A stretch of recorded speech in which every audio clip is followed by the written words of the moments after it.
Yes, people, welcome back to Let's Talk Premier League. First of all, it's our first show on this channel. It's the Gooners show.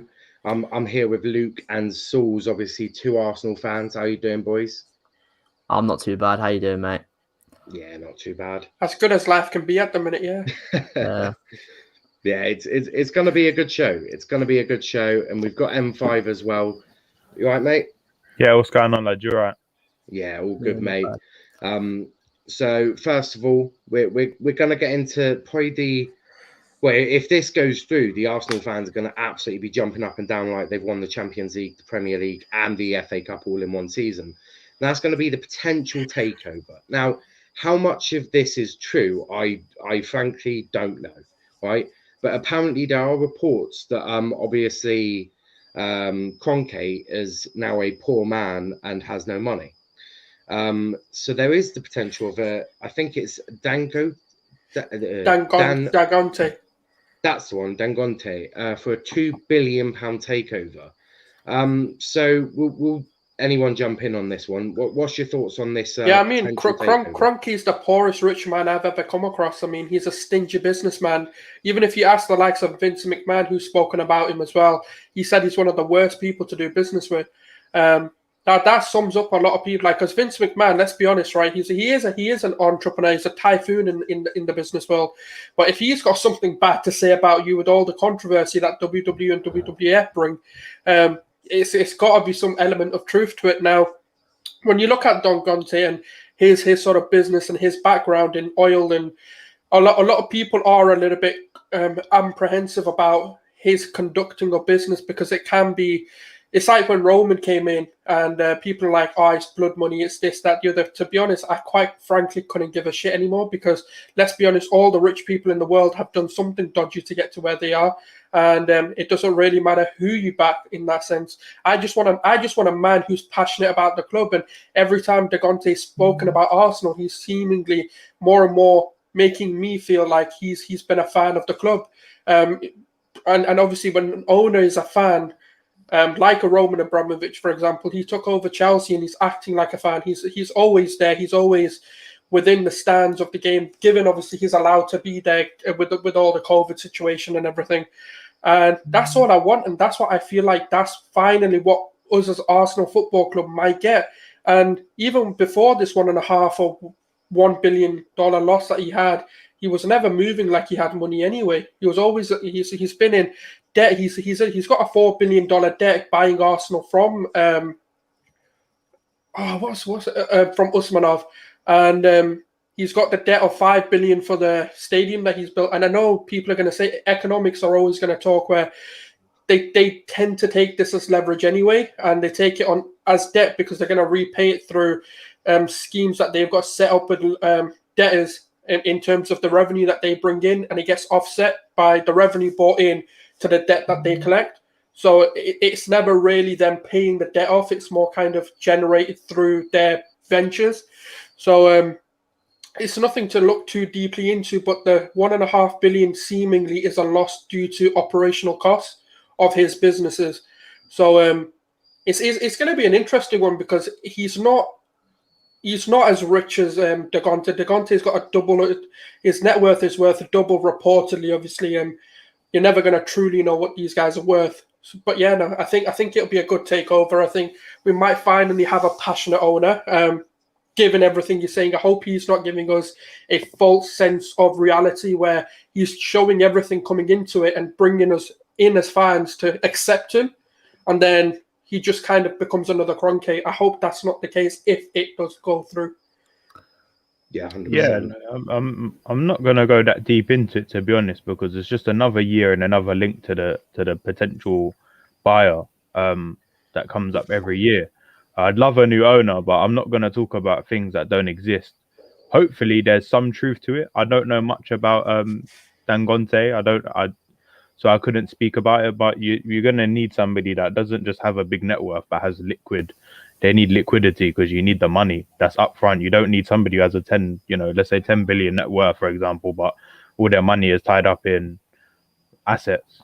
We need somebody with liquidity to obviously spend the money, but that's neither here or there. I'd love a new owner, but we'll just have to see. I can't really see Kroenke giving it up just yet. Hopefully, but until it happens, just like when Arsenal are going to sign Higuain when they tried to sign Luis Suarez, I'm not going to believe it or get excited until it happens. So there you go. Yeah, that's probably the best way to look at it.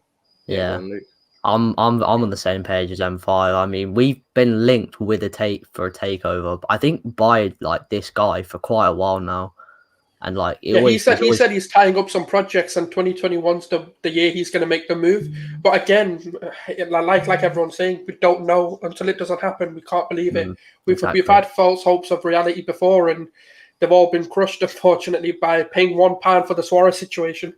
But I think that Kroenke obviously wants Arsenal for the long term, hence why he bought out Usmanov's shares, because he wanted full control for the future. But with the unprecedented impact of coronavirus worldwide, obviously, maybe it could force him into a sale. I don't know, and I don't think we're gonna know until there's some sort of communication from Kroenke or some solid report from somebody like The Athletic or more reliable sources that tell us that the club are up for sale. But when the club are up for sale, we will know about it because it will be leaked quite quickly, I imagine. Yeah. Everyone watching, make sure you smash the like button, subscribe to the channel, and get your comments in. What's your thoughts? Do you think Dangote is going to take over Arsenal? Do you think there's truth in this? And if it is true, then do you think this is going to be a positive thing? I mean, we all understand and we all know the issues Arsenal fans have got with the Kroenkes and with Kroenke himself and all of these issues that surround the club and the sort of negative impact. I mean, it was Wengers leaving do, wasn't it? And the fans, Kroenke, if I remember correctly, came to the Emirates and was booed by 60,000 Arsenal fans. If that doesn't tell you that the fans aren't backing you, then I don't know what is. But I think a lot of the issue is people continue to buy the merchandise. I remember hearing this somewhere. If you want an owner gone, stop buying the merch, right? Stop feeding them this money. I mean, United are the same with their training kits as well. I think you released a Chinese New Year training kit. Yeah, well, obviously because of the way fashion is going right now, a lot of the football clubs and their brands are becoming a part of the new wave of fashion and trends. So that's why you're seeing, the likes of United, Arsenal, even like Nike, they bring out that the Nike Air kits, for example, because people are starting to wear football tops now as casual wear, like in the summer. Exactly. That's why. But in terms of Arsenal fans buying the merchandise, I think obviously actions in the way you spend the money, go into games, they're the loudest actions you can do. But mobilizing that is difficult. So you have people within the Arsenal fan base that have tried to mobilize things and they haven't come out to the success that they thought it would be, because simply some people are all talk. They don't turn up to these, marches or the protests outside the club, or people just think, I've paid over £1,000 for this season ticket, I'll just go to the game, because, I mean, the other option is to sell it on the Arsenal exchange, but... Well, I think issue number one is you're buying the ticket, isn't it? If you want to hit the owners, understand, I do believe it is the biggest actions are actually actions, but it's really mobilizing it, because if 100 people don't turn up, it really doesn't make a difference. You need mobilization, and the one thing the Arsenal fan base doesn't have is unity. It just doesn't. No, and you see that with all the fan channels sort of singing off the different hymn sheet. Obviously, we're not an Arsenal fan channel, but this is an Arsenal show. And even between us four, I have strong opinions on Arsenal and what I think they should be doing. And that could be different to what you think, N5, and what you think, Luke and Sauls.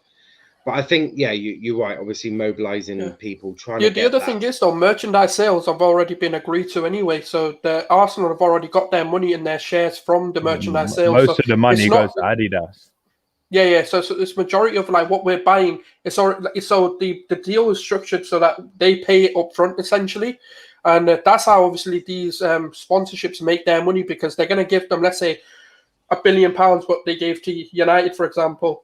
After that, they're not really obligated to pay any more to United until the deal comes to a close, or if they want to renew their deal. Anything that Adidas make is all on them. But then so again, the only way to really fully hit them, is more on the match day earnings, because that's where true, yeah. Because now you're seeing it, all the clubs are being massively impacted because of gate receipts and not being able to do these match day programs and not being able to, and now they're sending them out to people like through deliveries, and they're saying to them, yeah, you can still subscribe and we'll send them out to you, because that's how desperate they are to get these gate receipts. Also, I'm just going to say this. Some of the stuff they've brought out is fire. Like, some of the merch they've brought out is really nice. I'll just be honest. I don't buy a lot of Arsenal stuff, but the stuff they brought out is quite nice. But your point completely stands. Your point, Niall, completely stands. But there is no unity in this fan base. I think if anybody agrees on anything, I think most people agree that they don't like the owner. But then it's like there's not enough unity within that to really bring people together. Until really, I think some people in the Arsenal fan base, they need to wait for this situation to go very, very, very, very, very bad before they really start getting active. But if it does get that bad, it might be too late. It's like the Wenger situation. The core of the fan base didn't get together until we finished 6th, and that's when you literally see everything was Wenger out. Before that, it was 50-50. There were people saying Wenger out, and then you had the group that was saying Wenger in. That's the problem. Like, we're reactive and not proactive. When you're seeing an issue, you need to be proactive with the situation rather than when the damage is done. You firstly, as a club, we've damaged ourselves, and then as a fan base, we're speaking about it when it's like, obviously this was going to happen. We can see this happened 5 years ago. Do you know what I'm trying to say? And this is the perfect time for, if Kroenke ever wanted to sell, this would be the perfect time for him to do it, because number one, he's in financial despair. I know his wife is fucking rich because of Walmart, but that's his wife's financials. I don't think, as long as his wife's dad is alive, that he's going to be like a controlling. He's not going to have control to that asset anyway. So that's where part of your issues are coming in. It's like he's put himself in so much debt that this pandemic has absolutely hit him right where it hurts, because he's put in all this loan and he's poured himself into so much debt, more than he's actually worth. So he's in a struggle. He's going to have to really think about if this offer is serious, and if Degonte brings in some serious cash to the table, he's going to have to really think about it, because he's been really highly impacted if half of the things that we're hearing are true. And I do think there's got to be an element of truth to it. Obviously, until Kroenke doesn't come out and says that, look, I actually am that poorer, or I mean, he's still a fucking multi-billionaire. We're not really going to sit here and say he's poor. But I don't know about you, but the last time I checked, rich businessmen didn't really want to go public that they're poor. It's something they like to try and keep hidden behind closed doors. But the report is a £2 billion takeover. Now, if that is true, then is $2 billion probably too much for Kroenke to really turn down if he's in this much debt? It will be, but Degonte's actually come out and said he wants to buy it in stages rather than buy it all out. He wants to become a shareholder first, but that's why I'm very highly doubtful that Kroenke will do that, because otherwise he would have kept Usman on as a shareholder. Yeah, there's no way Kroenke is, because the whole reason Kroenke bought out Usmanov is because he wanted 100% control. I reckon if he's going to sell it, he's literally going to just sell it everything up front. Yeah. It just goes against everything, all the moves that he's made before. But also, the news coming out about the potential takeover, it could just be PR to simply, from Dangote. It could be PR from Dangote to really start the Arsenal fan base getting riled up to amount some public pressure towards the club. Because look, we're here now talking about it. Yeah, if we're being honest, and this is no disrespect to Arsenal fans at all, I get on with all three of you brilliantly. If I'm being honest, Arsenal fans are probably the easiest to rile up. It's Arsenal and United fans. You just put in one news story that's getting thousands of clicks and everyone's riled up a bit, and it is true, but that's because you've got big fan bases. You've got fans all over the world, and the minute one person starts tweeting, then everyone sees it, don't they? And there's desperate fans, or fans that are not happy. It's easy to get clicks off fans that are not happy, or they're, arguing with each other pretty much because you put out one bit of news. Like, let's say Odegaard, you got half fan base think it's a brilliant sign and half of them think it's not, and then it causes a massive conversation. Yeah, Also, our 100%. fan base has been getting our hopes up for years with like all the signings. We're always linked to every player under the sun, and it's just never happened. So we're used to being let down in that way. Yeah. That's why it happens so often. It is just one of them, but we'll move on from that one. We've spoken a bit about the one I want to talk about is Guendouzi. Now there's been some reports that he's having some troubles again. Apparently at Hertha Berlin, there's some basically saying that he's not mature enough and that he's got a lot of growing up to do. Now, obviously, Arteta has sent him on loan, and I've always questioned it. Is it the greatest idea and all of that? I've been fairly vocal.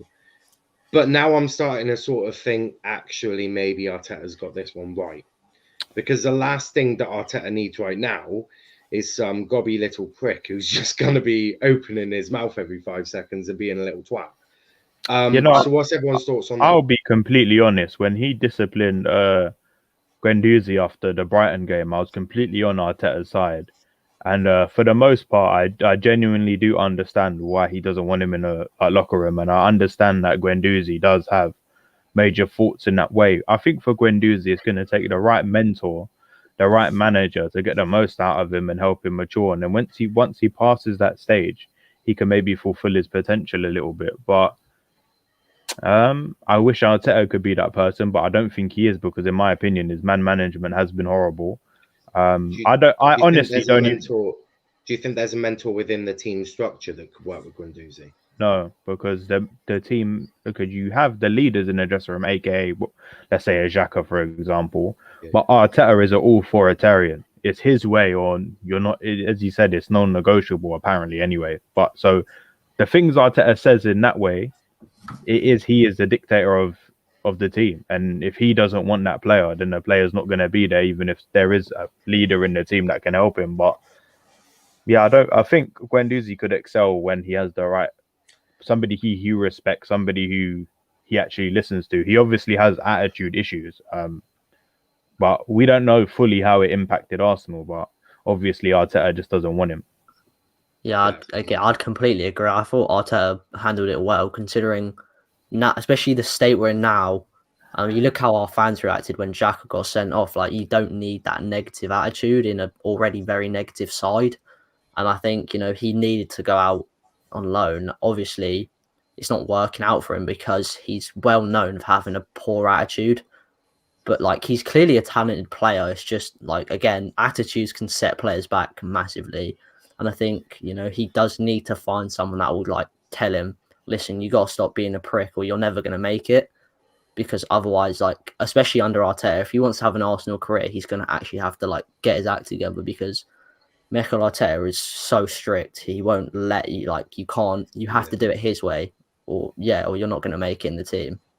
Or maybe the manager of Hertha Berlin has sort of put this out there as a sort of thing for Guendouzi. Maybe they have that sort of relationship, because overall Guendouzi's loan hasn't been that bad. He's been very good. So maybe this is just something from the manager going, look, there is a bit of an issue, but we're sorting it. I think it's come from the last game, because he dived on the floor stupidly, which he did at Arsenal, and the Hertha manager came out and said he's told him not to do that.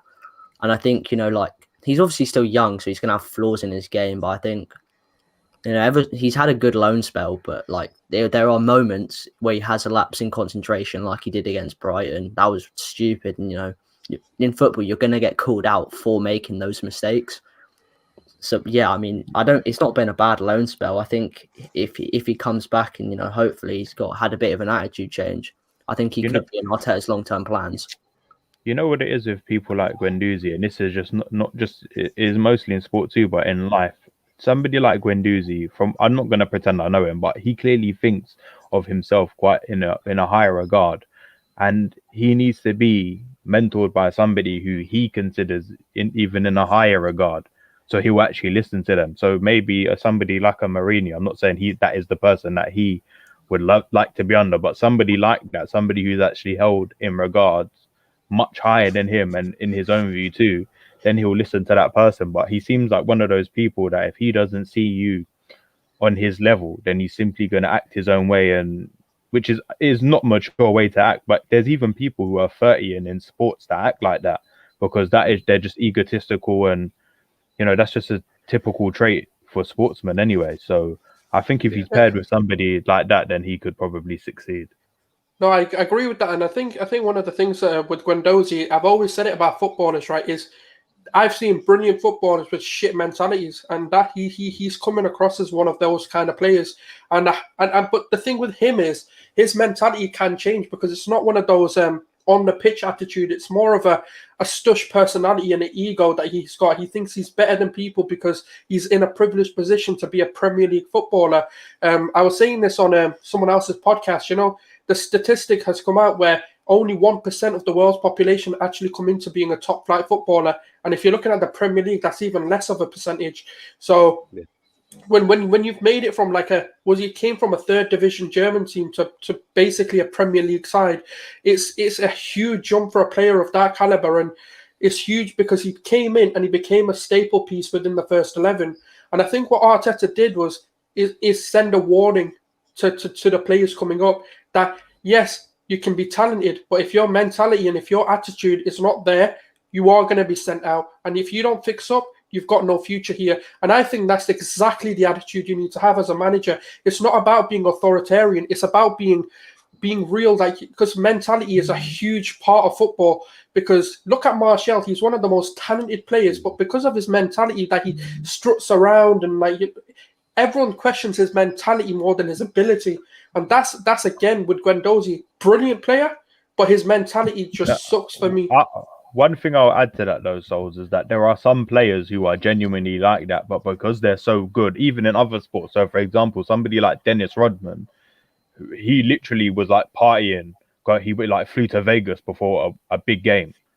But if you're that good at what you do, nobody's going to criticize you, because you turn up the next day and you do it. Now, the way Guendouzi talks, you'd think he was caca, but he's not. So if he talked like how he does and acted like he does, but he stepped up on the pitch and he truly was, the one of the world-class young players coming up, then I genuinely wouldn't care, because some people are just like that. They're going to be like that. That's how they are. But I'll give you a football example. If you're George Best, Best used to do it. He used to party around and stuff, and he's considered one of the greatest of all time. Yeah, so if Guendouzi was to back it up on the pitch, he's a decent player with good upside, but he's not, he's not top class. He's not top quality. If I'm honest, from what I've seen, I think he's privileged to be at Arsenal, if you know what I mean. Because I don't think he's a world beater. No, he's definitely not. The weirdest thing about Guendouzi is he acts so immature for a guy who's a father. He has a child, and he still acts in this really you think having a child would mature you in a way that it should do, but he's still this really brazy brash character. He thinks he's the best player in the team, and I didn't even know he had a kid. That's news to me. I didn't know. That's even worse. This boy is a disgrace. Yeah, exactly. From Arteta's point of view, being who Arteta is, and he clearly likes organisation, discipline. Yeah. A player like Guendouzi is, unless he is a world class or an amazing talent, you simply just don't want to deal with him. So I can completely understand it. But I think what fans mostly think is that, well, why are we sending Guendouzi out on loan, but we have Granit Xhaka playing? And I think that's where most of the people have a problem, because fine, you want to let Guendouzi and Torreira, these players go, you can let them go, but you replace them and make sure that the quality is still available just for another player. And I think that's where most people have the issue. Yeah. Now the problem is, right, go on. I was just going to say, simply, the replacement isn't his choice, really, because that's upon the board to go and actually get those signings done. And that's one thing I will back Arteta on, is that he's been the guy who's doing the transfers since the end of the summer window. Yeah, but he's not the one who goes and completes them. He can recommend them. That's what a manager can do, but he's not the one who completes them. But that's where people... Edu reports to him, though, Souls. Yeah, but Edu's the one who has to go out and negotiate these deals and actually make them happen. That's not Arteta's not flying over to Crystal Palace to get Van Aanholt in. He's not going to fly over to, let's say, I don't know, whoever else we're linked with Awar to go and sign him. All he can do is simply make those recommendations. That's what Fergie did. Fergie simply made recommendations. He didn't go and make these signings happen. That's where you go to the... Gill. Yeah, it was David Gill that would... That's what manager... We've had reports that Arteta is getting involved. He's calling the players. He's speaking to them. He's convincing them. But he can't get the deal done. But literally, I'm just saying, in his job description that got added, and it's on the website, he is in charge of the transfers, basically. Yeah, so from my understanding of how these work, obviously he will have a heavy impact, right? So I'm not blaming him. I'm just saying. Yeah. He will call the player. He'll do that, but the nitty gritty, the finances. I'm not saying he writes up the contract. Yeah, no, I understand that. That's what Edu does. So if Arteta can do so much, so Arteta can be like, for example, we really want Max Aarons. It's really going to help me getting Bellerin out of the club. I really want Max Aarons. He can then ring Max and go, look, we've really got a promise in place for you here. We've got all of this. I can offer you this. This is what my plans are with you. But the nitty gritty of the wages, the bonuses, the terms of the contract, Edu does that. So if Edu messes up at any point, then Arteta can't be blamed for that. But then that aside, is it really that difficult to go and find a centre midfielder that's better than Granit Xhaka? Depends that's the thing. He must have identified some, because let's be honest, he wouldn't have a clear out without a contingency plan in place, because we were linked to so many left backs, for example, when we got rid of Kolasinac, and we knew we needed a backup left back. Yeah. But the problem is the board didn't do anything. Now, Arteta can sit there and sit with Edu and go, okay, who do you really want to bring in? He has to do this coinciding with the board. As much as he's got an influence to who comes in, the board is simply going to sit there and say, yeah, well, we can't afford that. So you're going to have to move on to the next. Until they agree, yes, we can afford them. Yes, we can give the contract demands. Now go talk to the player and convince them to come. That's when we can move forward. But the problem is Edu's side of the business isn't great, because if you think about Partey came in straight away and said, the reason I signed is because Arteta spoke to me. And when you look at Aubameyang, why he re-signed because Arteta spoke to him. Edu obviously done a brilliant job in getting Partey in too, no? Because if I'm not disagreeing with that. But what I'm saying is that because Arteta convinced Partey that the plan was solid, and then Edu didn't mess up. He lied to him. Well, yeah, maybe, yeah. We don't know. We don't know because it is a tough one. To be fair, Partey wasn't really like a party. You can't really convince a player whose release clause you pay out to join, because it's not really like they have much choice. You can refuse to sign and stay out Atletico, so you still have to convince them. And I think like we spent the whole summer window with like knowing that it was either Partey or Aouar, one or the other, but apparently like there have been quite a few sources that have come out and said like we were pretty close to getting Aouar done. I think there were some sources saying we were like 20 million off their valuation. And there were some sources saying that we had a contract like agreed, but his brother, who's his agent, was asking for like a ridiculously high I think agent fee, which is what put Edu off, because like we and the board weren't willing to pay that money. I think that. It's frustrating because the board did act so late in the window to try and get them. Like we had all summer to, we could have got it done, but at least they acted. I'll just say one thing. Sorry. There's probably errors on both, but yeah, you carry on, mate. So I'll just say one thing before we go into the next topic. But I'll just say this: the fact that there's rumors coming out about Dani Ceballos coming on a permanent basis, I'll tell everyone be very worried about the summer. That's it. I mean, that's a fair comment. You've got a lot of people out of contract as well. There's talks that David Luiz might be getting a new contract as well. And if you really want to progress as a club, David Luiz does not fit into that. Right? It's simple as that. What it screams to me, Niall, is kind of keep the same squad, maybe add one. Yeah. And then I think what Arteta wants to do is Arteta wants to keep Luiz until he retires and get him into his coaching team, something like that. Because a lot of people seem to think David Luiz is going to go into coaching once he finishes, and I think Arteta likes like the leadership that David Luiz brings, like for the younger players. I mean, I know he can be a bit of an idiot on the pitch sometimes, but like he does seem to be like a big character in the squad. I don't think we should give him a new deal because I think it's pointless keeping him on. It's pointless wages to pay. Look, I think part of it's to do with the fact that we're not a club that spends a lot of money. I know. Niall's probably going to disagree and say, "Look, you spent this, and that." But the problem is, it's self generation of like revenue that we've then got to go and spend, or we've ultimately any manager that comes in has to get rid before they can bring in, or has to give a promise to the board that we're going to get rid of these players if you can bring this player in, and however they get the deals done. Now, the issue that we've always had is. Okay.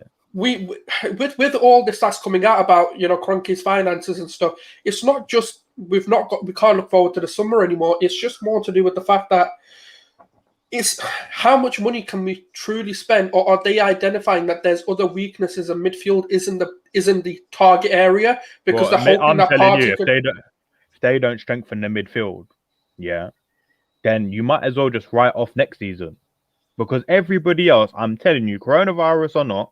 United, Man City, Chelsea, even Leicester, Everton, they will get better. So if you don't get better, then you're just going to fall further behind. This is what is happening in modern football. I'm not asking him. We're already like 5 years behind. Yeah, I'm not asking him to go put 300 million or cash and say go spend it. But you have to sell the players. You need to sell Lacazette. You need to sell Nate Ainsley. You need to sell these players, and then you need to go out and spend 100 million or whatever you generate and spend the money on some good players, but he's not going to do that. There's no evidence to tell me he's going to do it. I think you lot have a successful season next season, or a vast improvement on what you've seen so far. You're looking in the region of about 150 million. You look at when Ollie first came into United, I think his first transfer window, it was near the 150, 200 mark with the likes of Maguire and AWB. I think you're going to need something similar along them lines because you need a centre back, you need a central midfielder, you need a striker who will put away goals. That is probably 50 million in each position if we're being real. The problem is, Niall, is that let's say you sell Bellerin, you need to kind of get two right backs at that point. You need to get one that's a starter, and then maybe another one, and then you also, because Cedric can play left back too, or you might need. And we also need to buy another left back. He gets rid of Saliba, let's say, which I think is likely. I don't think Saliba has a future at his club. If Arteta stays, I just don't. Because if you're not better than Rob Holding, then they've either bought somebody who is terrible and that was a terrible decision, or he simply just doesn't like him. So then you need to go buy two centre backs, maybe even wasn't there three. Fitness issues with Saliba? Wasn't and it's just experience. You can't buy an 18-year-old and throw him straight in the Premier League. Yeah. Okay, but you got to understand as well with the personal situation. I disagree with the way he's handled it, but you could play him in the Europa League at least. Exactly. So why not?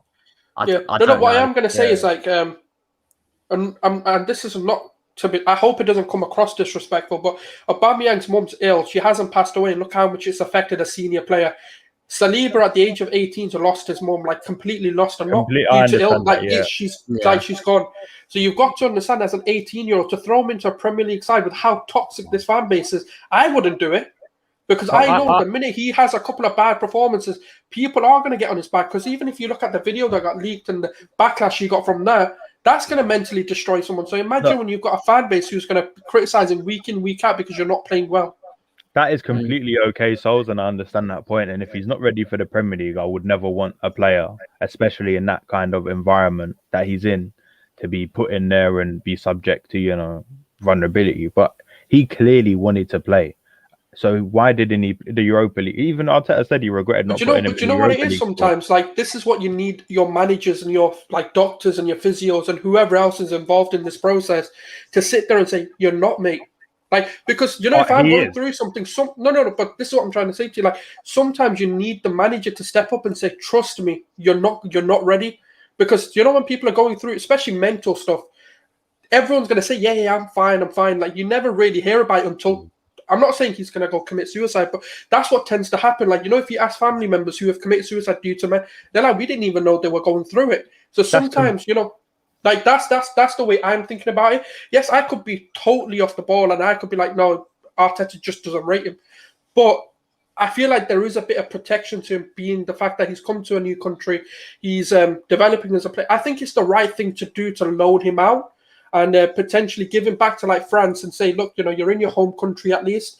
You may know a few people, you might have family members around you, so you may feel a bit more comforted, rather than bringing you to a whole new environment and potentially like ruining your entire Arsenal career due to your mental state. He's 18, right? 19 now. Or 19. The thing is, he's still got years. He's still got years of development left in him. So a couple of years out on loan isn't going to completely destroy him. I can see both points, really. I can see Arteta making the mistake of not putting him in the Europa League squad for the group stages, getting him some game time there. But I can also understand why he's put him on loan. So I'm actually sort of half and half on Arteta on this one. It is a tough one, but yeah, you go. I'm going to make this point because I just have to shoot off now, if that's all right. But I'll just make this point about the situation. Souls, I was completely on your side, and in terms of like your position, because I was of that position. I was like, maybe he needs to go home, feel comfortable, play football where he's used to, kind of recover in that sense. Because obviously, you would never want somebody who's in a vulnerable position to feel even more vulnerable, and potentially sabotage himself in that way. But from what I've seen of what Saliba's been saying after his loan move, it doesn't seem that way. That's what's changed my mind. To see him, what his reaction has been since he's been on loan, it actually seems like he was kind of ready to play in some sense. Even if he's playing in the throwaway Europa League games against Dundalk, you lose that game, it don't matter. He can still get minutes and he's probably still here. So it's like, I completely understand that part. And if that is the case, I completely understand, and that's okay. You're not no complaints, but it's just from what he was saying after. Because if he really understood it, or I would hope he would understand it, he would be saying, I really needed to get some experience. I agree with the manager, where it doesn't give that vibe to me, if you know what I mean. Yeah, no, I do agree, and I think I'm not saying that Arteta's 100% right or he's a saint in the situation, but it's more to do with like. Because I've seen some people go through a few things and like you genuinely sometimes like they're acting fine and they're like, nah, nothing's wrong, and they do respond the way Saliba is like, no, I was fully ready. But when you look at how reactionary, especially with like Eddie Nketiah, for example, who's got no vulnerability, but he's had a few poor games, and look at how the entire I'm not saying I don't know who said it. Obviously, I'm not going to sit here and say there were definitely fans, but racially abusing him, and. Imagine things like that happening to Saliba whilst he's going through things, and I think that's why. Completely, I get your point of like obviously Saliba's come out and said all of this, but I do sometimes think there are players who will come out because Saliba's probably thinking like, oh shit, have I ruined my opportunities to play for Arsenal Football Club? They've loaned me out, and I was coming in with a high expectation. Maybe he's thinking that whilst he's going through, and then he's coming in and said, no, I do want to play. To maybe reassure Arsenal to say, look, you made the wrong decision. I am ready. But really deep inside, he could have come in. Can I say one other thing though, Souls? Yeah, 100. Because I completely understand where you're coming from. But Arsenal, were potentially loaning him out in the Premier League, and other clubs wanted him in the Premier League. So what does that really say? If he in close contact with those clubs, Saliba is probably saying, yeah, I want to go to another club in the Premier League to some degree. And other Premier League clubs are interested. So that kind of just says to you, maybe, because Arteta even said himself, I wish I put him in the Europa League squad. So there's obviously some element of mistake that's been his situation. Oh, yeah, 100%. Yeah, 100%. And I hope to God that we have not severed the relationship with Saliba so much that he doesn't want to be here.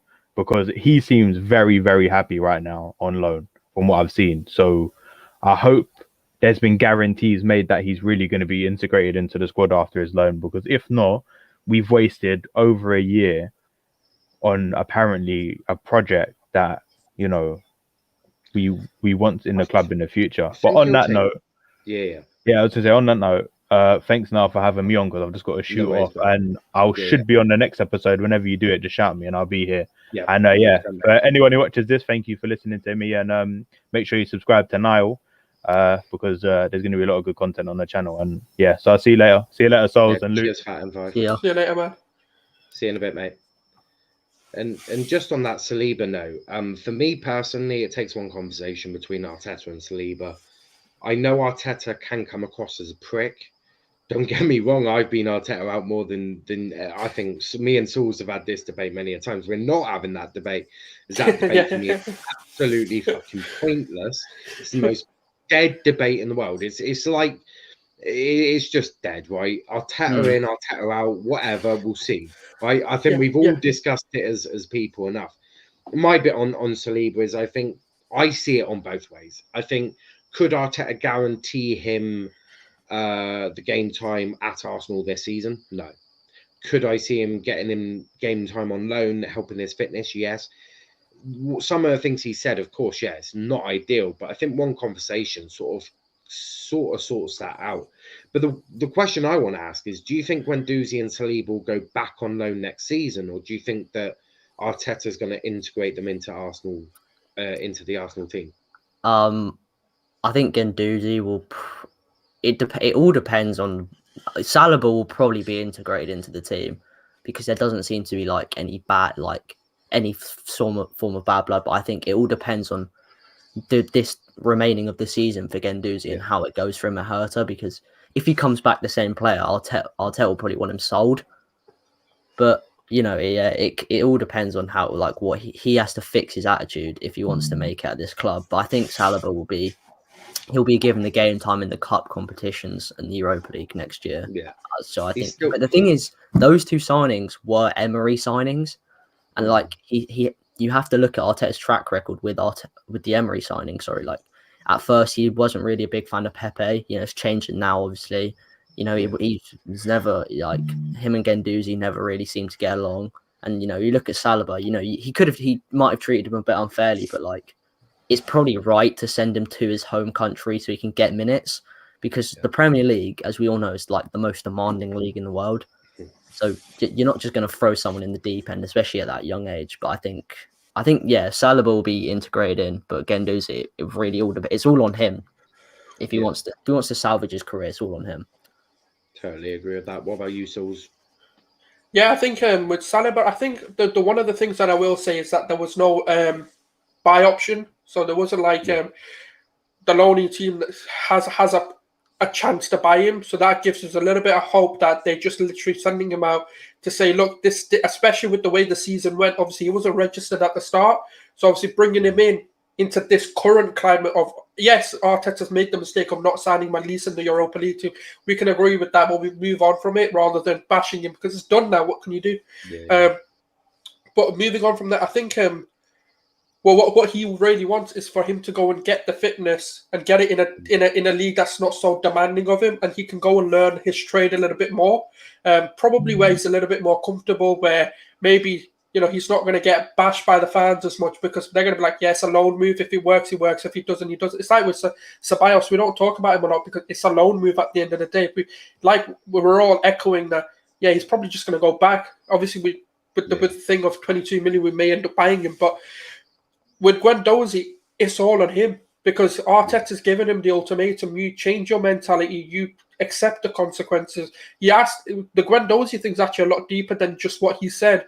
Arteta said to him, come out and apologise because look at it. Because the problem is when he said those comments, people were losing their jobs. It was reported in England at the time, nearly about 1 million people in the UK lost their jobs. And around that time, my man's boasting about money. So Arteta's thinking about it as a whole and for him as well, because for Guendouzi, that could have been cancel culture. That could have been like, what a prick. Yeah. What are you thinking? Because of the amount of jobs that are being lost, the amount of finance, people are on benefits and they've never been on benefits. They might have had 20-year long careers and now they're struggling to make ends meet. Then you got this 20-year-old literally boasting about money on the middle of a pitch. So I think Arteta's given him that chance to come and apologise, otherwise you're gone.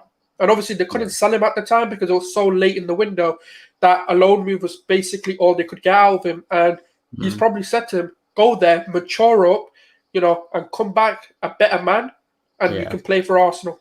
And I think 100%. If he does, I think he's got a future. If he doesn't, it's on him. It's all on him now. Yeah.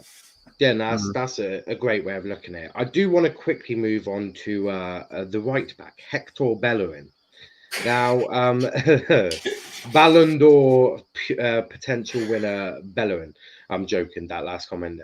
Don't unfollow me. I mean, if PSG and Barca are watching, he's a brilliant right back. You should absolutely sign him. We as Arsenal fans are so sad to see him go. He's brilliant. Don't watch further on. I was told by Sauls to say that he was going to win the Ballon d'Or because he wants him gone. So don't unfollow me. I do trust me. I do know my football knowledge. Hector Bellerin. He's not the right back to take you further. He, for me, probably wouldn't make a great model either. Something about the face.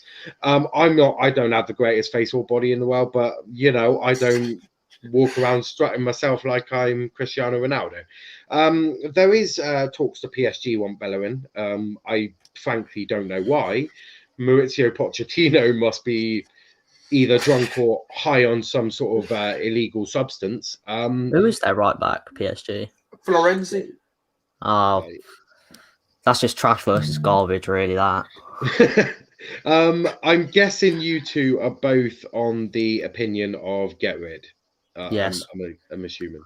Cash in. Just cash in. If they're watching, he's a brilliant player. But if they're not watching, he's shit. I mean, like you said it, mate, moving further forward, like he doesn't move forward on the pitch. How can we move and progress? The guy is so negative. He can't dribble. He can't cross. He can't defend. The only thing that ever bailed him out was his pace. And unfortunately, after the injury, that's gone as well. So what does he really have? Nothing. And on the it's like I don't want to bash a player because he is one of our players, and I don't really like going in on him. But unfortunately, like this player is a lot younger that are better than him. We were shouting for Cedric to play, and he's a good player, but he's not world class or a world beater, and that's just going to show.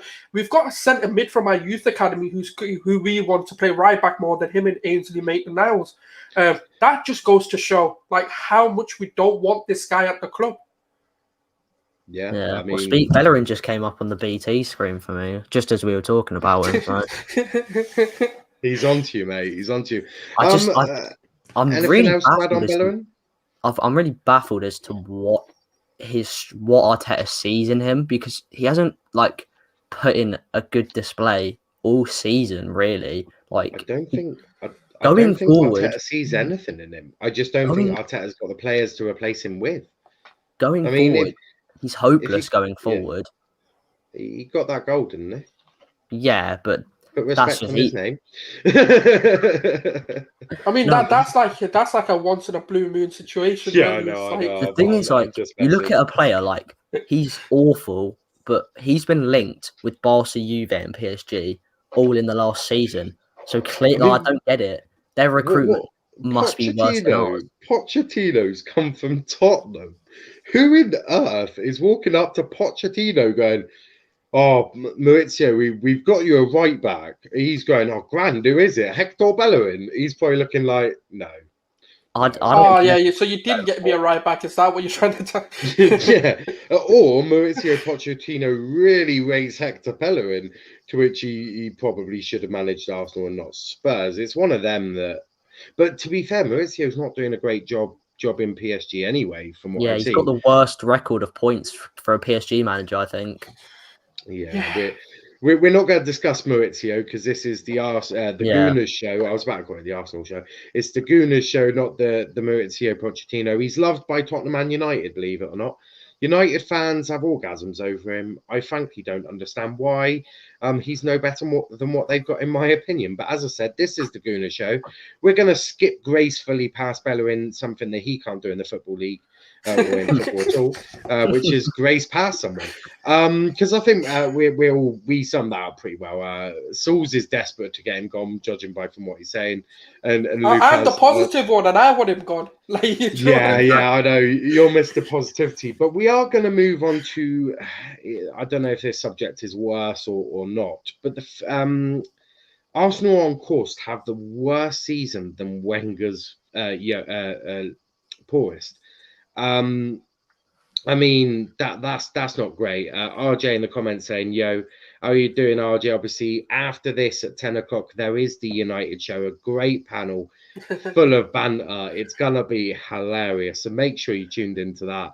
And we have got our resident Liverpool fan Dom, who's going to be on as well. So that's all going to be absolutely fantastic. So make sure you're tuned in for that one as well if you want to have a laugh in the evening. But yeah, everyone watching, make sure you smash the like button, subscribe to the channel with notifications on. But yeah, about this comment of Arsenal on course to have a season worse than Wenger's poorest. Now, I don't know, obviously, if everyone was Wenger in or Wenger out. That doesn't really matter. Everyone was moaning that Wenger got you fourth all the time. Well, I bet you'd take fourth right now, wouldn't you, boys? I'd take sixth at this rate.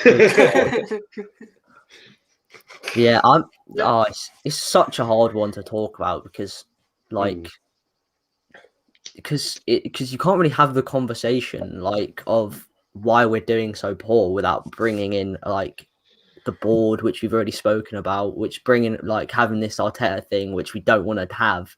But like, I don't really think, like I said last time, I can't remember what show it was, but I said that I was Arteta out, but like, I'm not, I just like, I'm so in between. Like, I think he has to be given, he deserves the chance. Like under this new, you don't know what he could do under the new board. If this takeover happens, you don't know how successful he could be. And I think, he's shown glimpses of having being the one that could take us forward. What do you make of this season, though? This season has been season. If we lose tomorrow, this season's finished in February. That shows how poor of a season it's been.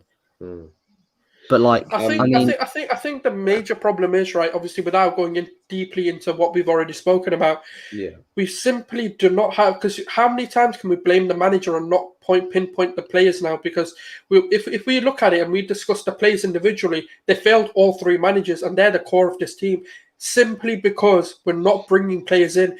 And the problem is, right, when we look at it, what can the manager do when he doesn't have the facilities? It's like asking a cook, to cook your food without ingredients. It doesn't work. Or giving him, expecting him to make a pizza with a steak. Do you know what I mean? And all he has is a steak. It doesn't work. It can't happen.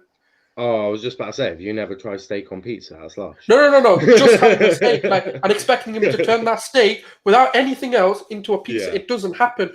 And that's the problem. If we look through our team, there's probably a handful of players we will sit there and I think unanimously as a Premier League agree that are good enough to be an Arsenal football club player. So let's go through them then. So I did this the other day. I think there's only 5 that I could think of that were really good enough. And that's the thing. How can any manager come in and turn the rest into world beaters? But we'll do what you say now. Let's do it now. Let's see how many Arsenal have got then. So we'll start with the keeper, Leno. I think he's good enough. Yeah, 100%. 100%. There's not many better than him. Bellerin? No. Gabriel? Yeah. Potentially. Yeah. I'll say Holding because Holding's played more games than Luis. No, that's fair. What about as a squad player? As a squad player, but he should not be 11. A starting centre back. Yeah, 100% totally agree. Tierney? Yeah. So we've got Partey? Yeah. Xhaka? Squad player, but not a starter. Not starter. Saka? Yes. Yeah. Smith Rowe? Yeah. Well, not starter. I wouldn't say Smith Rowe starting now. Not yet. Potentially. But I'd keep 100%. Yeah, you have to keep. Yeah. Aubameyang. He's shown he's good enough, but when we're talking about now, no. No. Yeah. I'm going with Souls. We'll finish with Lacazette up top. No. So we've agreed with Leno, Gabriel, Partey, Xhaka. And that's it. So four. If I got that right? If we're going down to the bench, Martinelli. But I was gonna, obviously there were that links into a question I've got for straight after this one actually. But I want to get from you what's made this season just so poor. I think, do you know what the problem is, right? Emery and Wenger did a brilliant job of overachieving with players that are just simply shit. And Arteta's come in and shown the true colours of this team.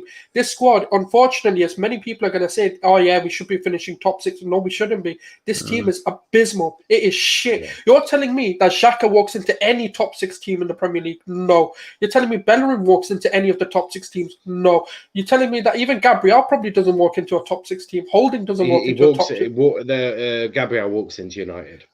All right, yeah, 1 out of the 6 potentially. Obviously, I'm just saying. And like, Chelsea. Well, Tottenham. And Chelsea. Yeah.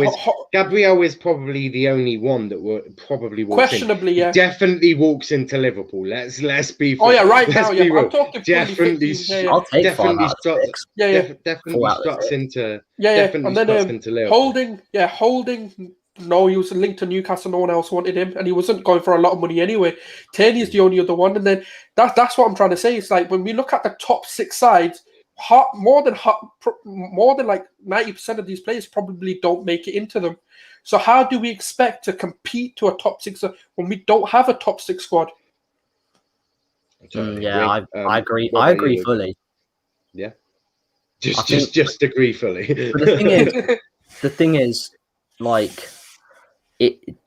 With Arteta, like, I don't think we should sack him, but like, I put a tweet out the other day. It's like there are world-class managers that have turned shit players into good players in the right system, and I think Arteta's done that with Xhaka. He's made Xhaka look decent because he's put Partey next to him, and he's put him in this 4-2-3-1 that makes Xhaka like he looks decent in the 4-2-3-1. And you look at Conte at Chelsea. Thank you, Luke, for saying that because I've been saying that all season.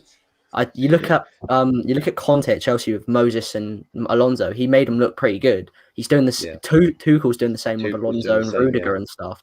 But I mean, Arteta's not a world-class manager by any means, but he's managing to make the shit players look not half bad. And I think you know, it's a testament to how good he can be. If he's doing it now, imagine what he's doing in like 5 years or something with actual world-class footballers. Would totally agree. I personally have a feeling of a more experienced manager does better. Yeah, especially obviously. For what you need now. But RJ's put in a good comment here. First of all, hope you're all safe and doing well. I am. I don't know about the 2 Arsenal fans.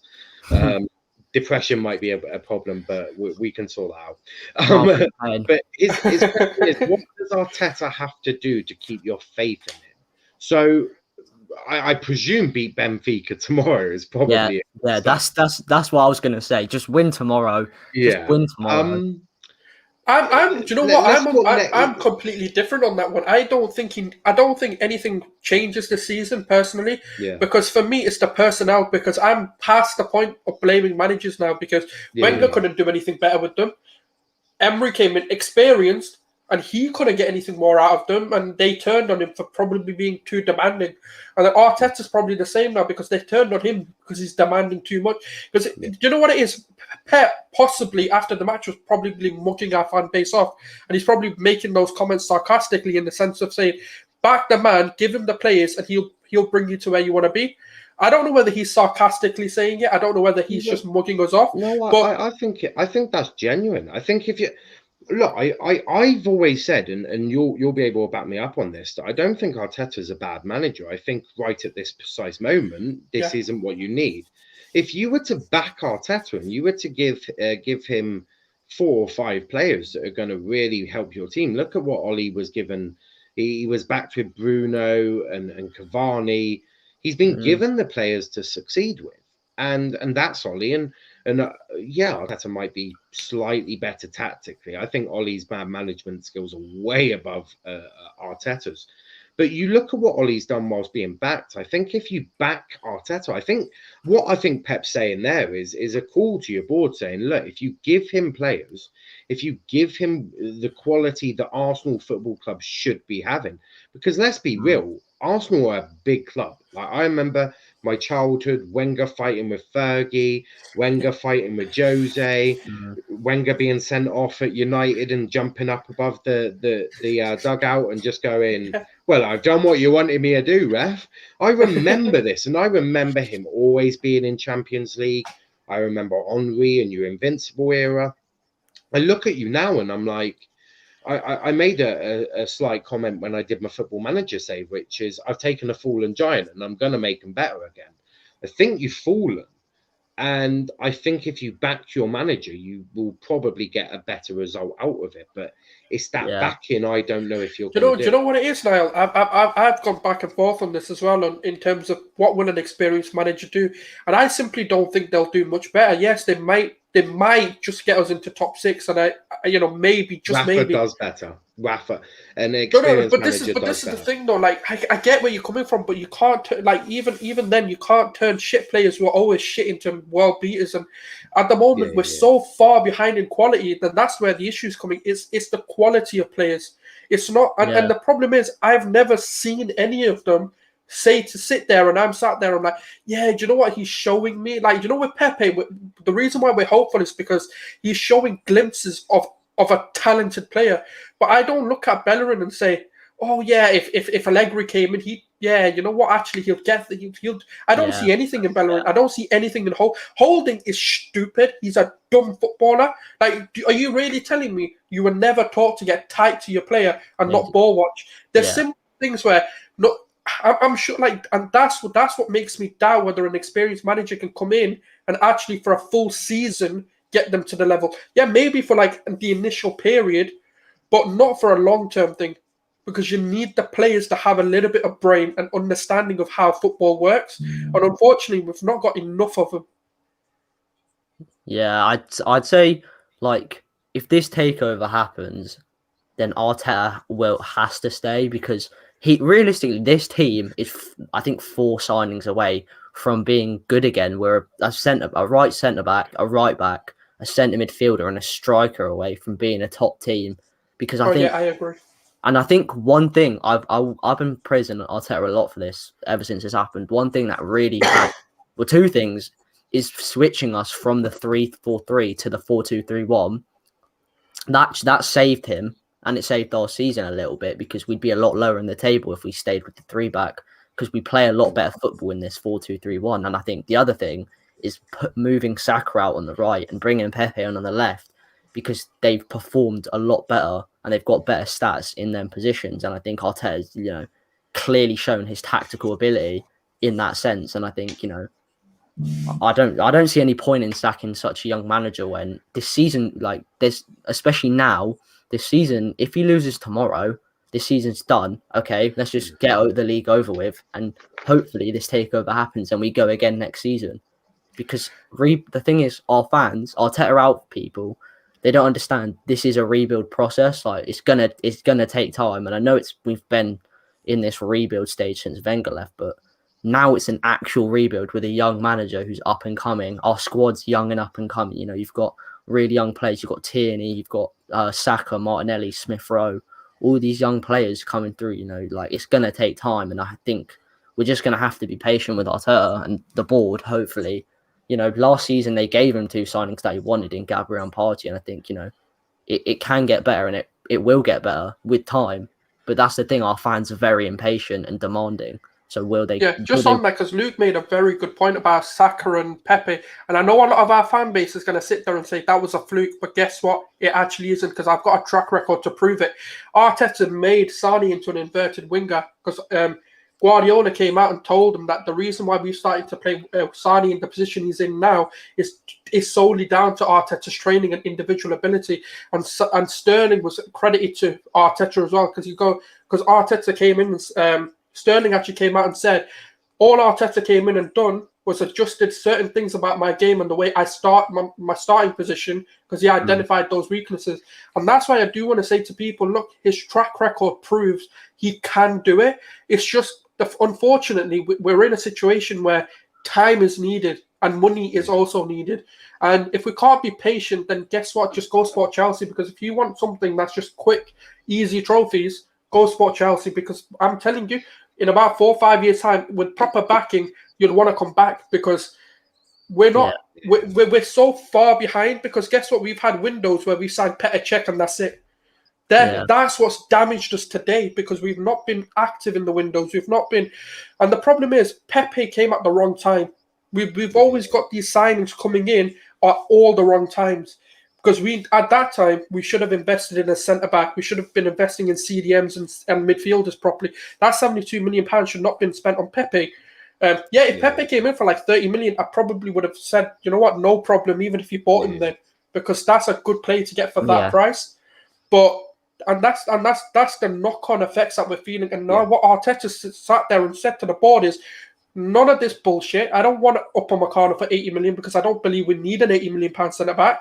I want to get Gabriel. Maybe his hand was forced, and then he sat there and said, "Okay, we couldn't get Aouar, but okay, I need Partey and Aouar. If I can set off at least one of them, I'll take that." And that's what he's gone and done.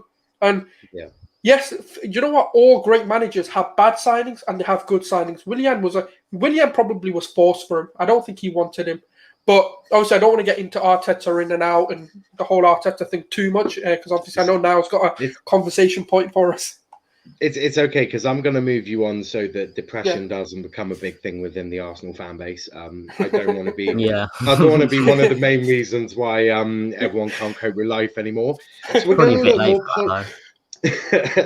to look more positively because I do believe there is a positive future at Arsenal. And I want to talk about, do Arsenal have a bright future?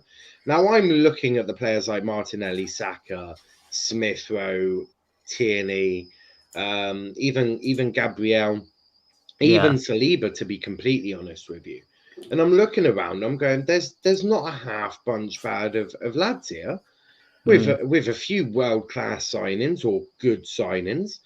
This team could do some stuff. Now, I also think maybe a better manager might be an idea, but we're not getting into that. But based on the players alone, so take out everything away, take Kroenke out the picture, take Arteta out the picture, take your fans out the picture, focus solely on these players. Do you have a bright future? I mean, you've not even mentioned some of the other ones like Miguel Aziz. You've got Moyela, or however you pronounce his name. How many of them are you expecting me to list off? No. I don't. I think I'm saying, like, Balogun. Balogun's the main one for me. Yeah. Balogun is going if we get him down to a contract, that's massive because he's miles better than Nketiah already, and he's shown that. I think if we lose Balogun, then Arteta has to switch on and start realising Martinelli, he should be training him to become a number 9 because he's got that number 9 feel about him that he could become in the future. And I think we need a striker, but it's always if we sign a striker that's young, like an Edouard or a Rafael Leao, someone like that, then maybe we don't even need to move Martinelli and we can keep him on the left. But I mean, we have a very exciting future. Saka now is brilliant. So give him 5 years, he could be one of the best in the world. So all Arsenal fans should be excited about our young players. Strong one there from Luke. Saka could be the best in the world in 5 years' time. I mean, there are going to be rival fans that probably disagree with that. I'm of the section of he's very good. With the right mentor, with the right coaching, this boy's going to rip up stuff. And I'm hoping for on a really selfish basis. I want England to win a World Cup, so teams sort your crap out and get these young English players sorted. Also, if some of you could develop a centre-back better than Harry Maguire, all will be good on my part. But everyone watching, make sure you smash the like button, subscribe to the channel with notifications on. Keep getting your comments in. If there's any questions you want to ask Sauls or Luke, they're the Arsenal fans. They're going to know more than me at the end of the day. But make sure you get them in, because that will be good as well. But Sauls, mate, a bright future, or is this just going to be falling off a cliff? Yeah, I think it's a bright future. Even if you look at Arteta as a young manager who knows how to develop players, he's done that under Pep Guardiola. And then when we look at our playing team, even when you look at Saka, he's arguably one of the best young players in the Premier League right now. So obviously the future's looking bright for him as well. Then when you're looking at the likes of Smith Rowe, who's come on and just taken over, he's the missing component for Arsenal. And if it wasn't for him, who knows where we'd be. So the future's looking good. And then when you've got Martinelli as well, if we can develop him into a striker, we don't even need to go and pay for him because we've got 2 brilliant strikers in the club right now. In terms of, you can have Martinelli as your main striker, bring Balogun in as your second and promise him, look, you're going to be our second for now, but we are going to bring you into this team and you are part of the future. And I think that's what Arteta needs to say to him, because I don't think Balogun, for his age, I don't think he's ready to be a regular starter, but he's definitely thereabouts to bring in, like we've used Nketiah this season, where we've given him chances sporadically. And then when you look at So that there's more, and then when we look at young, like we've got Joe Lopez as well as a left back, who's promising. He's got a lot of promise, and I watch. And now I'll probably know this as well. I follow Barcelona as like a secondary team in La Liga. So I've seen him at La Masia. I know the talent that this boy possesses. And just want to confirm it is La Masia, not chicken masala like Joe Cole.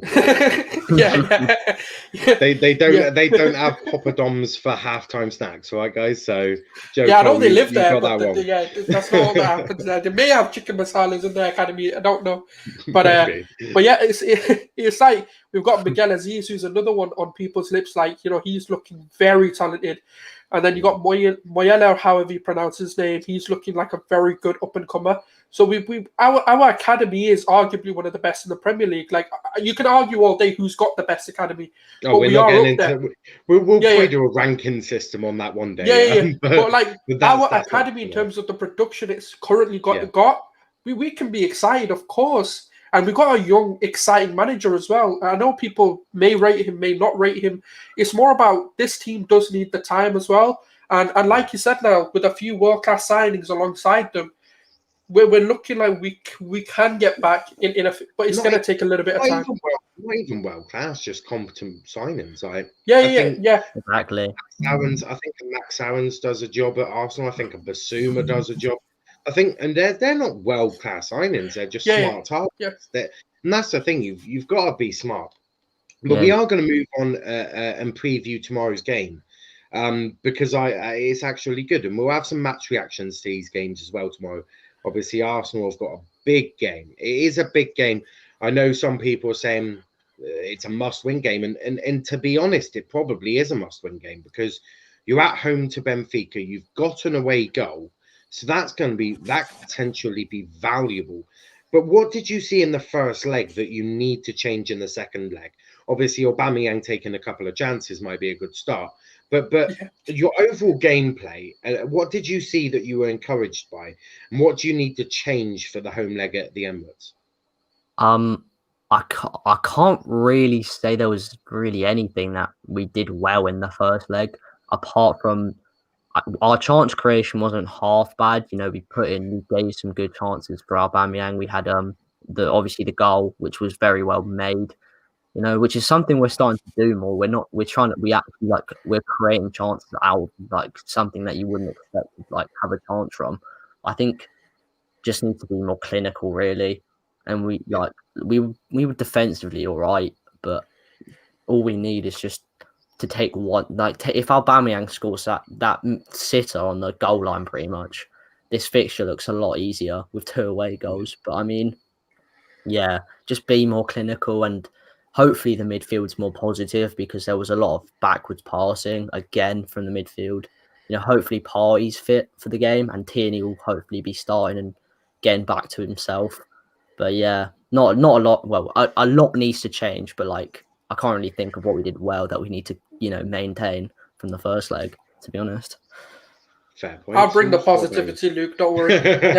So, because I've analysed Benfica, and obviously I watched their 0-0 draw against them. I can't remember who they were. I can't pronounce their names anyway. And I've spoken to a Benfica fan as well. And the one thing that I've identified in the first leg is the fact that we didn't exploit a high line. And I think the first legs are always going to be one of those it's going to be back and forth. It's not going to be high scoring. Like even if you look at the City game, it's only 1-0 at the moment. It's not, and that's Borussia Mönchengladbach, and they're not going all out for it. We know how free-flowing City can be because the first legs are always feeling tactics out, and then when you go into the second leg is when you really insert your dominance and your tactical prowess into the game. But one thing that I will say is that Grimaldo, for example, he loves to bomb forward, and hopefully because Tierney's fit, we can get a Cedric onto the right back, and who's got a bit more of competence going forward. So that's something where we can exploit, and obviously them playing a 3-back already shows how fearful they are of our attack.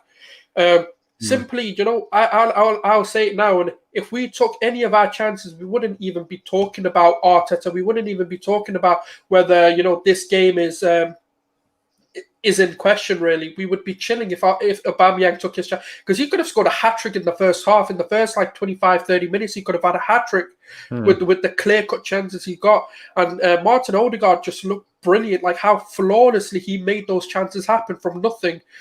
Gives me a little bit of positivity as well. And hope to God Kieran Tierney's fit to play this game, because that's when we will see the system being played of what Arteta wants to do, because you've got Cedric, who has the ability to cross the ball, and to be fair, he's got a cracker of a shot as well. So he's in both senses, he can be a threat going forward. And then you've got Tierney. Obviously, we've seen what Tierney can do when he's fit. His deliveries are usually on point. He's scored a cracker of a goal against West Brom. So there's your wingers who are going to offer Pepe, if he comes in. No matter what wing you put him on, he's finally going to have a player who's going to allow him to do what he wants to do. Then you're going to have Saka coming onto the right with someone that's a bit more competent and forward-thinking. And then when you come into the midfield, it's a difficult one, because there's reports to say that Partey's back. I don't know how true it is, and I don't know how reliable it is, because apparently he's in his final testing phases, and he could be ready. He's travelled with the squad, as far as I'm aware, and Holding's been sent back. So he's not... You're in London? What are you doing? No, it's in Athens. It's in Athens. Oh, yeah, of course. Yeah. I forgot about that. So Holding's apparently not been... Yeah, he's not a part of the squad, according to some reports I've read today. And so that's a bit promising that we may actually have a good centre-back pairing. No disrespect to Holding. He's been good this season, but unfortunately, you have to make a compromise for Holding, and that's where your issue is. You have to give him the player he needs next to him, rather than what the centre-back pairing you want to have. So there's a lot to look forward to. But then on the Benfica side, they didn't have Everton Suarez starting. They didn't have Rafa starting. They didn't have... they had... Vermicio, who's a young and up-and-coming centre-back, and we couldn't even exploit that. So there are things that do look down.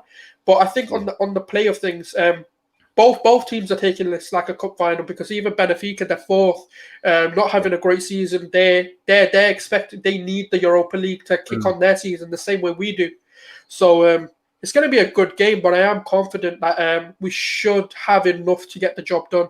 I don't know whether you're going to ask for score prediction, hence I've not said anything about it. Well, you've just read my mind there. But Luke, what did you just want to jump in? Yeah, I was going to say there was one thing I'd say Arteta does need to is rotation, basically, because if we can't go twice where we play the same team, because God, we were fucking knackered against Benfica. You could tell, like, Smith Rowe looked really off the pace. He was so like. I'm glad he was rested, so he should be good. I reckon he'll start. Pepe will start as well, because he didn't have the best game against City. So I think Arteta will want to give him like the chance on the left again to build some form. I think. I think Partey hopefully comes in. I think we get to see more of Luiz and Gabriel, which is probably our best centre-back pairing. And I think that's one of the problems this season is we haven't found our best centre-back pairing, really, because we've been experimenting with all four. We had Mari and Holding, and then they decided the stinginess of Mari, and that kind of just destroyed that. So yeah, exactly, yeah. And I think, there were times when we did expose their high line. Like I think it was, I can't remember who played the long ball, but someone played Aubameyang in behind it instead of shooting. Gabriel. That was Gabriel that played him mid. Yeah, he's instead of shooting first time, he tried to chop back. I think, I don't think he'll start, probably. I don't know. After the last 2 games he's had, he was absolute shite. I think Lacazette will probably start, which I don't know how I feel about that. Because you don't really have a clinical striker at the moment. But I think, rotation's key, because... I think one positive I am going to say, and I know this is going to rile up a lot of Arsenal fans, but guess what I've seen against City? Xhaka was actually a lot more positive than a lot of people think. He had a few passes where I actually did think they broke the line through with him. I know Luke's making a few faces, but there were a few passes. I agree. I think in terms of Xhaka, like, he does like to pass backwards. He can kill momentum, but he has very good passing. He can play those, but he loves to switch the ball to the right back a lot. I see him do it 5 times a game. He can be a key to unlocking an attack. And I think him and Tierney on the left side, they link up quite well, to be fair. And I think if he starts alongside Partey, I reckon we'll be fine. But I don't know, it's hard to tell, really. Yeah, that's a fair comment. So we're going to go score predictions. I'm going to go first, so I'm going to say it'll be 1-0 Arsenal. I don't think you're convincing enough to smash them 6 or 7-0, but I think you'll snatch a goal. Yeah, this will be a very close game because I don't think Benfica really gave you many threats apart from obviously the penalty, and you can argue that one all day long. But no, I'm going to go for 1-0. What about you, Sauls? I think the issue is, with Arsenal, we've always got it in us to give a goal away. So on that basis, I think a realistic scoreline is probably going to be 2-1. So I'm going to go with a 2-1. Yeah, I was stuck between 2-0 and 2-1, but I reckon we'll win 2-1. And I think I'm not going to make any goal scoring predictions because I don't know. I can never tell who's going to play. No one can read that far into the future. It's okay. Yeah, I think Saka will get a goal again. Yeah, that's one I will say. It's okay, guys. If he starts on the right, Saka will score. Sauls can apparently tell you the goal scores as well. Who's going to score the second one, Sauls? I don't know who else is playing. Bellerin. No, I'm really joking. And if you get both of these right, I'm going to DM you asking for lottery numbers this weekend. All right. Tell you what, I think one positive for the game is I don't think Bellerin will play because I reckon he'll give Cedric the start now. Tierney's fit, so that's something. Yeah, maybe. I hope so. Yeah, I hope so. Maybe. Don't know with Arteta sometimes. Yeah, it's one of them. But we've sort of come to the end of the show. We've gone through all the talking points I want to go through. A few things I do want to say on Featley TV. He's doing a fundraiser on Friday. There's going to be, I think, David Croft, the Formula One commentator. There's going to be Lee Gunner, I think, is going to appear on there. Keep your comments to yourself on what you think of him, but he is going to appear on Stephen's channel. So make sure on Friday, I think it's #Yellow Friday. I think. Don't quote me on that. I should have done more prep on that. But make sure you go check out Featley TV. The fundraiser is in the comments, so make sure you go look that up and go give him some support on Friday. There's going to be a lot of good content on there as well, which is going to be brilliant. It's City 2, Mönchengladbach 0 as well. Yeah, just see the goal now. Just in case you wanted to be told that scoreline as well. But before we go, make sure you smash that like buttons and subscribe to the channel with notifications on, and share the stream on your socials. Get as many people as you can watching this.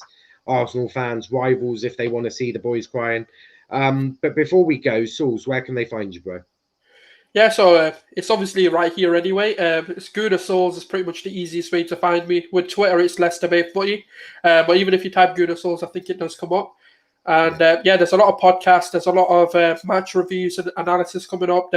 We are diversifying the channel a little bit as well. So there's always topics. Niall will know a lot about it as well. We talk about racism, sexism, diversity in football. We talk about the current issues and affairs that we've got in football as well.